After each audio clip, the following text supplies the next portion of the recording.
Okay, good afternoon, everybody. Let's go ahead and get started. Let me know if you guys can hear my audio and see my screen in the chat box. Just give me a little Y or yes there, just to let me know that it is indeed working. I hope your afternoon is going well so far. Hopefully your Monday's off to a great start. I'm super excited to be here and excited to talk about Lux Algo and other indicators today in our basic training webinar. In fact, I need to change this. This is actually, we're changing this to, we don't do this on Fridays now. We do this on Mondays. Mondays at 2 p.m. Every Monday at 2 p.m. Eastern. That's when we do it. Cool. So let's go ahead and jump into this. First of all, just want to welcome everybody here. Welcome anybody that's new with us. If you are new, let us know in the chat box. If you're watching this in YouTube, let us know down below who you are and ask any questions that you have throughout the webinar, just in the comment section below on YouTube. Or if you're here live, feel free to ask those questions in the chat box function. All right, as we go and get started, as always, I need to remind you about the risks involved in this market. You can lose all or more than your initial investment if you're not careful. So please be aware of how many pips you're risking on each trade, in addition to how big your lot size is and ultimately how that would affect your account if you're to lose money. So make sure that you're going through that process each and every time that you take a trade. All right, guys. So today, like I said, I want to talk about Lux Algo and other indicators. Roger specifically and a few others asked me to talk about this and how I find my different indicators and what I use them for. So first of all, as I pull up the different indicators, I just want to talk about a couple of things when we look at indicators. So most of you guys know I'm not huge on indicators. I don't like to trade with indicators because one of the things, and I don't want to totally discredit the whole webinar because some indicators are useful. I do want to make sure I make that clear. But as far as using indicators as a way to predict price action, like what's going to happen next with price action, the problem you have with a lot of indicators, like the oscillating indicators are a big culprit. You've got MACDs, you've got SMAs, EMAs, and so on. The one issue you run into is that these indicators are lagging in nature. So it's very difficult to find an indicator that will actually tell you what price will do next on a very consistent basis. Okay. So I don't typically recommend indicators for that purpose, but when I use indicators, you see the 5 I have listed up here. Sometimes I use this weekend indicator. This one right here, this one tells me whether or not like it helps separate the weekends, and I use that for a totally different purpose, but it's not to determine where price action is going at all. It's more for orienting myself on the market. I don't even know if that's a word, orienting. It's to orient myself of where the market is, right? I have this kill zone indicator, which I often will use if I'm trying to trade in the London session, and I'm trying to find the Tokyo breakout, or I guess the London breakout based off of the Tokyo overlap, which is this. So that's what the kill zone does right there, which is kind of nice. I have the smart money concepts indicator, which is the most popular indicator by Lux Algo, which I'll pull up right here. And I have the order block detector from Lux Algo, which is also pretty helpful. And then there is the Sonar Lab indicator, which is order block indicator as well, which is kind of nice. So I'll show you how I use these, how I find these, and the settings on each one of them and what they're for. So as you guys know, a lot of you guys know me to trade the COT report. COT report is where I do a lot of my longer term trading. I also trade these overnight trades with my smart money concepts, which is where a lot of that smart money concept indicator comes into play, and it's very useful. So let's break down each one. So let's start with my first indicator that I have on this list. So here's the euro dollar I pulled up. It's just a naked chart. It's on 15-minute time frame. If I pull up this weekend indicator, if I click on it and pull it up, it's just gonna highlight an area in yellow. What that yellow means is it's just the weekend. That is Saturday and Sunday trading, right? Saturday, the market's not even open, but this is showing you basically the price action for Monday, basically, or not Monday, Sunday and Saturday and Sunday, right?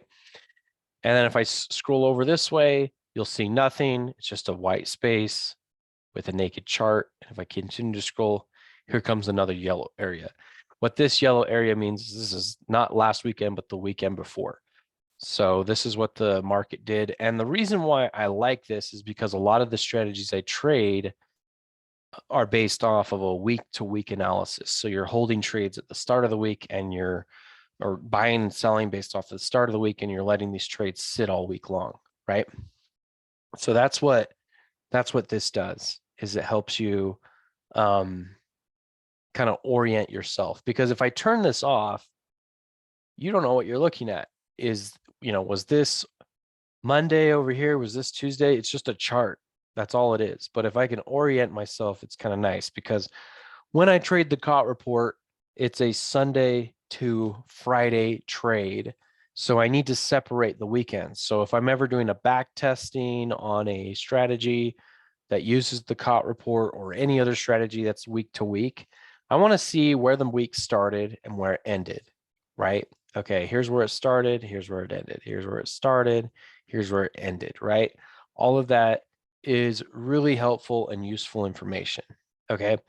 So I like to pull that up quite often just because it helps me orient what I'm looking at. Plus, if you skip around the different time frames between like a 15-minute to an hourly time frame or whatever, sometimes you're getting kind of confused. Like, what am I actually looking at here? Was this last week? Was this week? What am I looking at? And this helps orient that, which is really, really nice. Some of you may not even feel like you need that, and that's okay, but I find it to be very useful. Here's how I found it. So one day oh man, several months ago, I was like, hey, I need something that here's what I was doing. So I was back testing the COT report on some other strategies that I have with the COT report. And when I was back testing, I would just place a vertical line. And I would just be like, okay, that's the weekend right there. Okay, good. And then I would do this again. And I'd say, okay, it looks like that's the weekend. And it just took forever to kind of set that up, right? So I was like, okay, somebody has to have made something for this. And they did. So I click on indicators right here in Trading View, and I just searched weekend, and then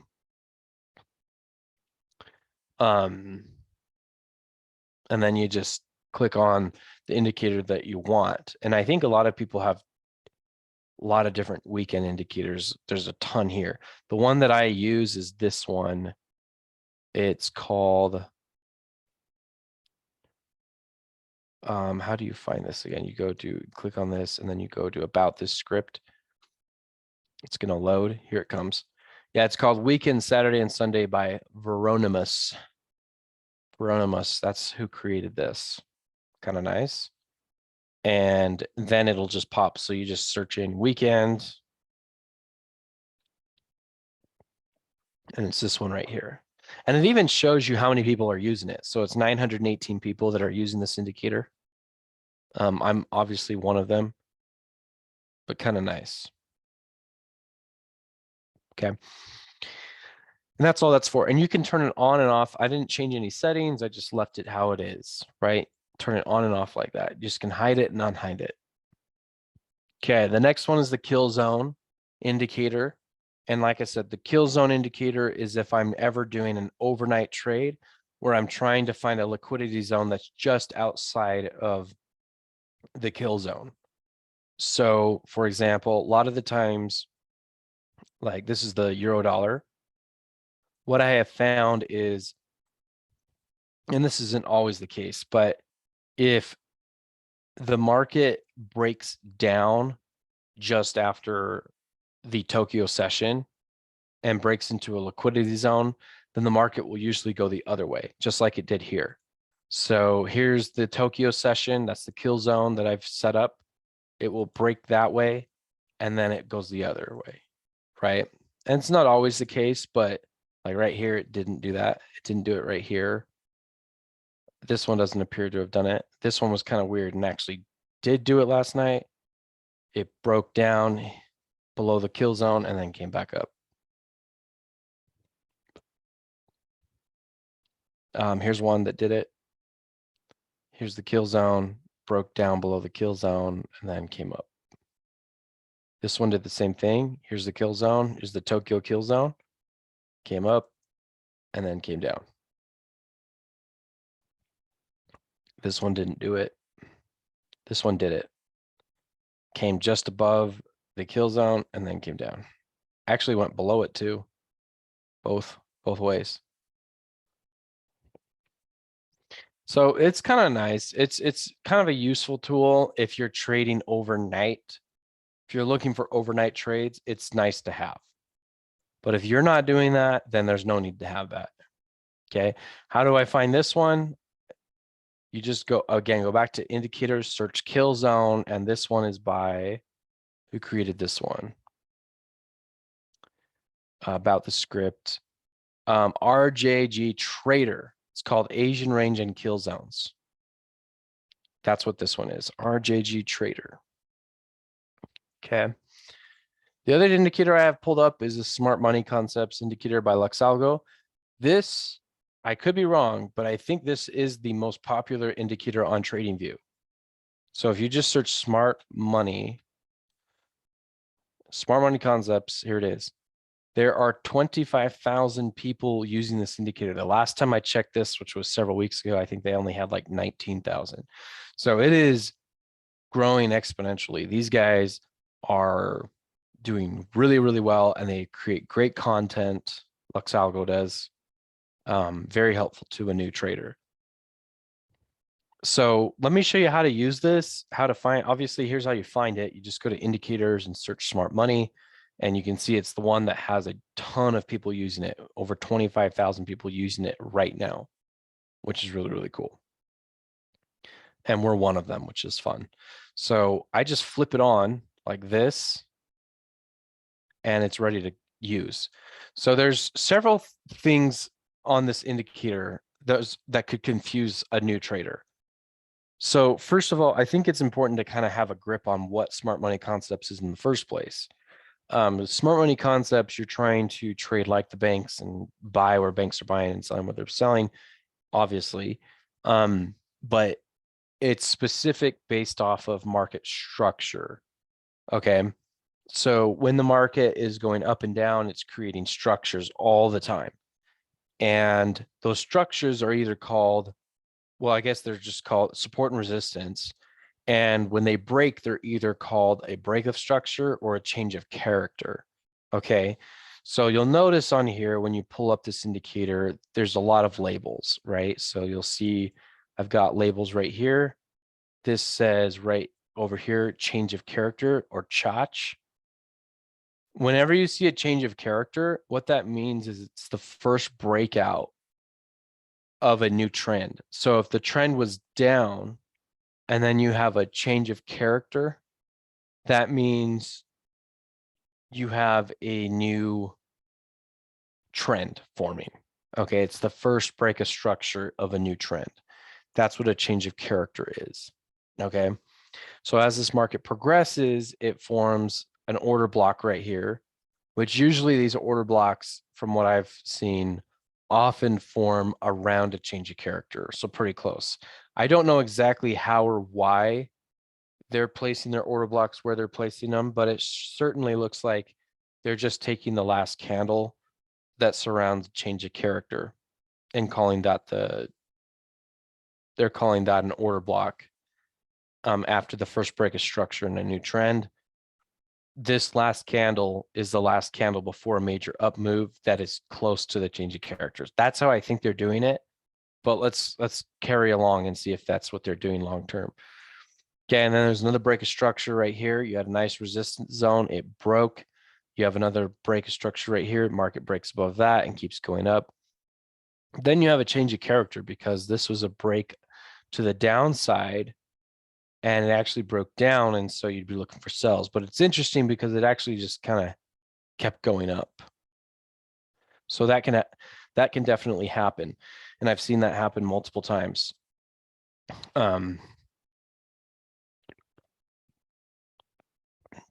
So I've seen these markets so this is so you have a change of character right here to the downside. Why is it a change of character? Because it's the first break of structure to the downside, right? But it can be very misleading, right? Because obviously this market kept going back up. So you can't trust every single break of structure that you see on when you're just looking at you can't just look at every single break of structure and say that that's going to be a change of character or that's the new trend. That's what I'm trying to say. So you look right here, you form another change of character to the upside, and you just had a back-to-back. You had a change of character to the downside, and then you have a change of character to the upside. That could be really confusing. So one of the ways you can get around this is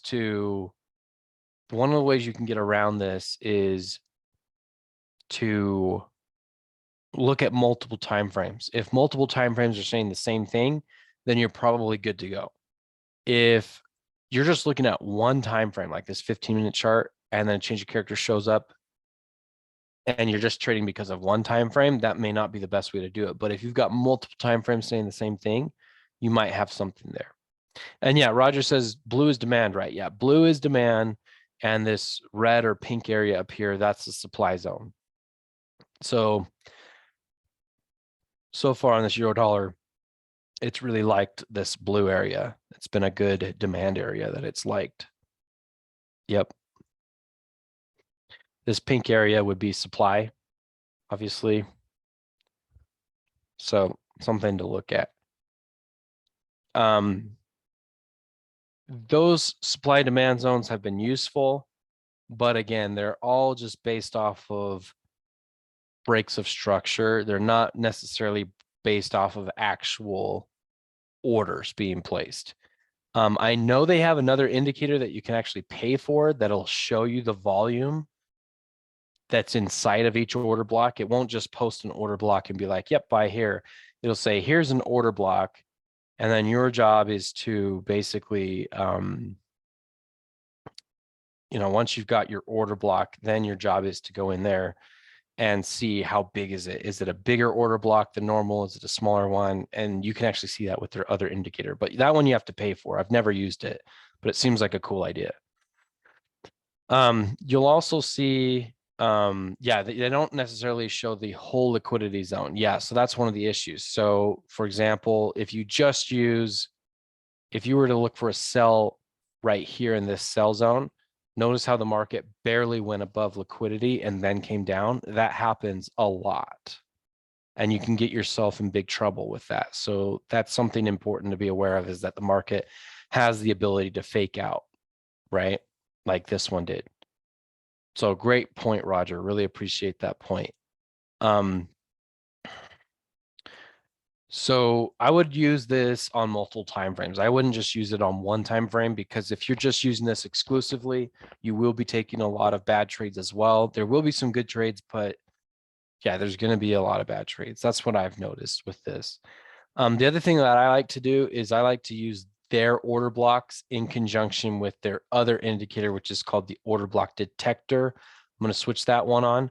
So for example, this order block detector is saying that this is a sell zone right here, which overlaps a little bit of the other sell zone too. So they're saying that this is a sell zone right here on the order block detector right here.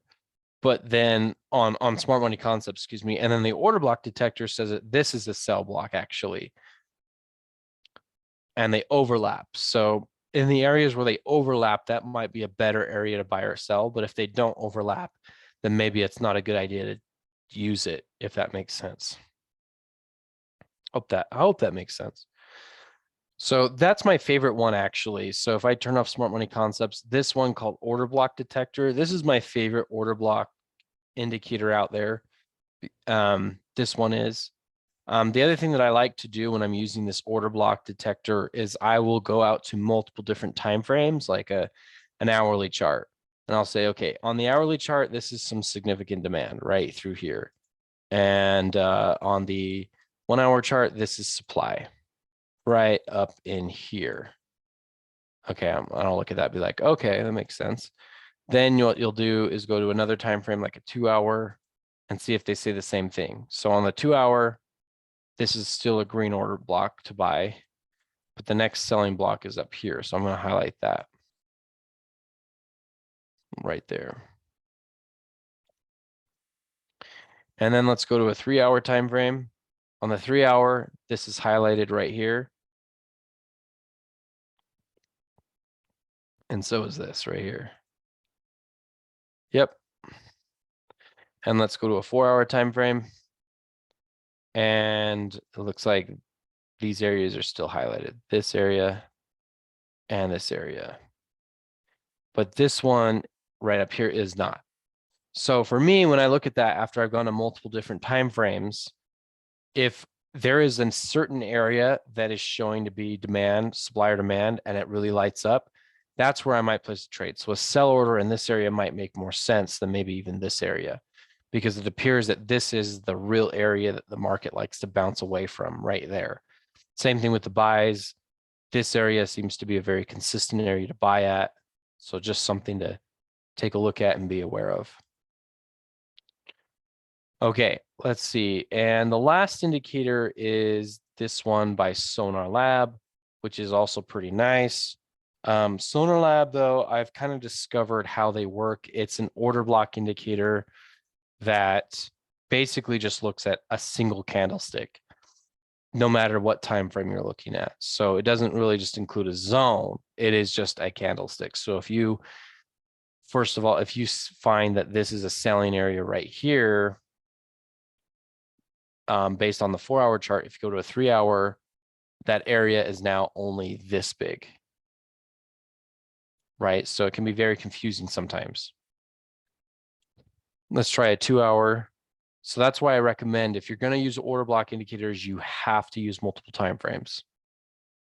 You really do. No one talks about that, but you have to use multiple time frames.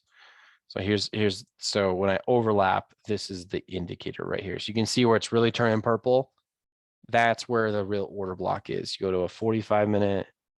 They're actually 45 minutes says right here. Let's try a 30-minute. 30-minute only has a buy block down here. And that's it. So the selling areas on the euro dollar are right here based off of Sonar Lab for multiple time frames. And then they're saying right there for Lux, for the Lux Algo order block detector.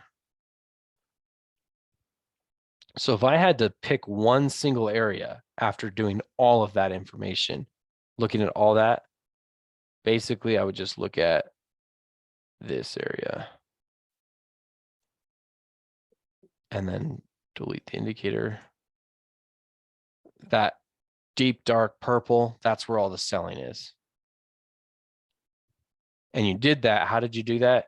You went to multiple time frames and on multiple different order block indicators, and you're just highlighting those up, lighting them up, layering those areas that are actually order blocks. This will help you get into the right types of trades and not just get into anything that's just available, right? Because a lot of traders do that.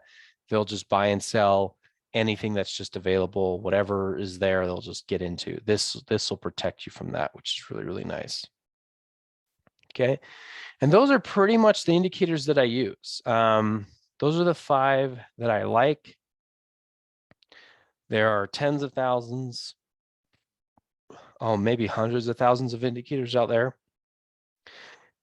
especially since the advent of TradingView. Indicators have really evolved, right? Before TradingView came out several years ago, all we had in the trading world or industry was basically just the simple indicators like the RSI, the MACD, the SMA and the EMA.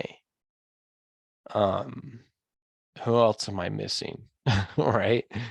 The OG indicators, right? So who are those original indicators? Let's see.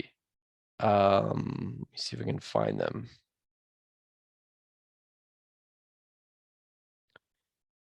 My script's not that. You can make your own script. Create your first script now. That's kind of cool, right? So I love how they make it so that anybody can create anything that they want here. It's an open source platform. It's so genius. These guys are so smart. Okay, technicals. Let's see, where do I? These are all these different indicators. Stochastics, yes, stochastics. That's an original indicator. EMAs we talked about.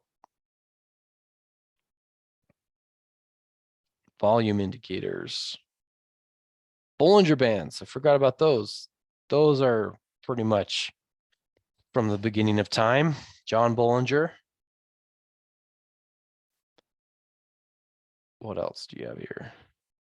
Divergence indicators. Yes. So can you use indicators to be profitable? Yes. A lot of people have done it. I don't want to say that they don't work. The problem is that a lot of times the indicators are already telling you what price is already done. So it's just a duplicate signal on the same chart because the price is going to tell you what it's probably going to do. So trading price action to me is the way to go. And then that coupled with the COT report, obviously, is the way to trade. That's my opinion. That's the way I've always traded. So, cool. Any other questions? Feel free to ask those questions. I usually keep this webinar short. I don't usually go the full hour if we don't need to, because it's just very basic and we just need to cover what we came here to talk about. So if you guys ever wonder what indicator I have pulled up, just ask me, let me know. But you can always, I do this a lot. Sometimes I think of something that I could use. Just search for it in the indicators tab. Just be like, hey, I could use something that says weekend. I need something that does that. Or I would like to learn more about volume. Okay, let's learn more about volume. Just search volume. And then there'll be a plethora of indicators about volume, right? You could do a heat map, like there's currency heat maps, right? Let's do heat map. Yeah, people have made heat map indicators, which is really, really cool.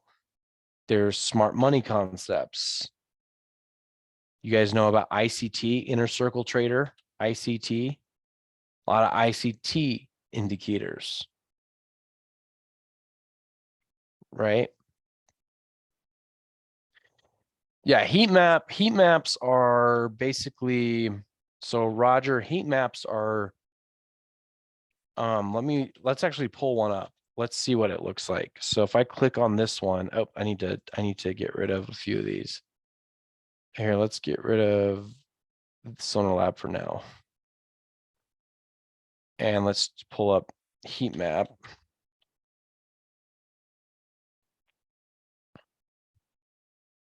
This isn't exactly what I was thinking. That one's not very useful. Let's try another heat map indicator.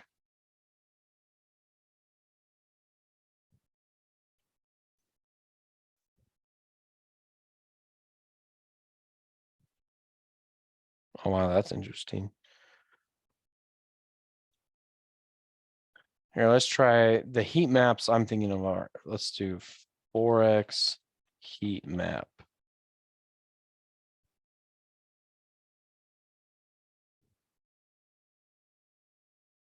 Here's a heat map.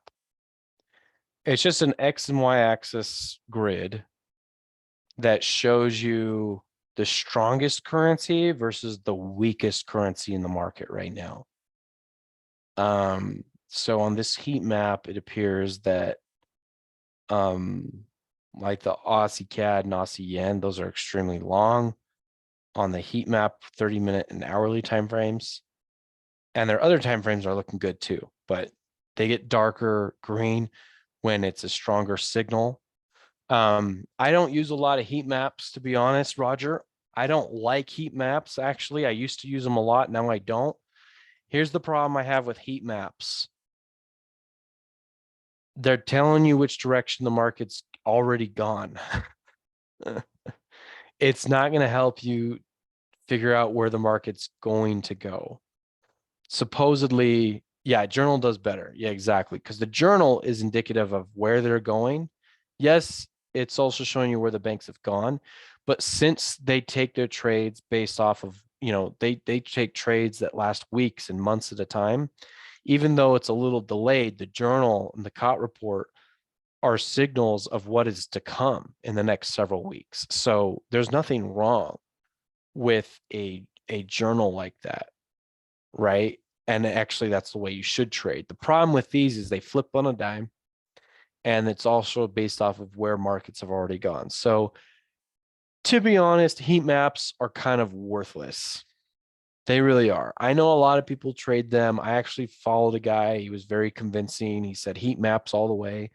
And for a time they make money, but they just don't seem to continue to work long enough or have the risk to reward ratio that you need to be profitable. So I'm not a big fan of heat maps, but you're welcome to learn more about them. You also said ICT. So ICT is another concept like smart money concepts. It's called the inner circle trader. There's this guy about 7-8 years ago. He started creating what's now known as ICT concepts, and it's very similar to smart money concepts, just with a few nuances. So when you're over here in TradingView, you can search in indicators ICT, and there's tons of different people that use ICT. So Luxalgo even made an ICT. Let's pull theirs up. This is an ICT indicator, which I can't see very well. Can't read that very well. Buy side liquidity, which really means sell. That's like the market's going to go down from there. Order block. So they say buy side and sell side liquidity, where we just say order blocks or supply and demand. It's just a nuanced version of smart money concepts. That's all ICT is, in my opinion. All right. Well, I think what's your view on CCI? I haven't used the CCI very much at all, to be honest, Roger. Last time I used the CCI indicator was, oh my gosh, like 7 years ago, 6-7 years ago. I do remember using it for a few weeks. I was trying out a friend's strategy, and I just never really put in the commitment or the time to it. So I don't really have an opinion on CCI. If you find something that works with CCI, go for it. I just haven't really done anything with CCI. But I'm just very content with my journal. I'm content with my system, my setup. I'm content with my smart money concepts. I like what I'm doing that way with order blocks, so I just continue to do that. Yeah. Anyway, I hope this was helpful to you guys. If you have any questions outside the webinar, if you're watching this on YouTube, ask those questions in the comment section below. If you are on YouTube watching this, feel free to sign up for a 14-day free trial to take all of our trades, which I post every weekend and throughout the week. So feel free to sign up for that. Make sure that if you're watching this on YouTube, make sure that you click the subscribe button and hit the like below. Really appreciate that. Anyway, thanks so much, guys. Enjoy the rest of your day, and we'll see you in the next webinar.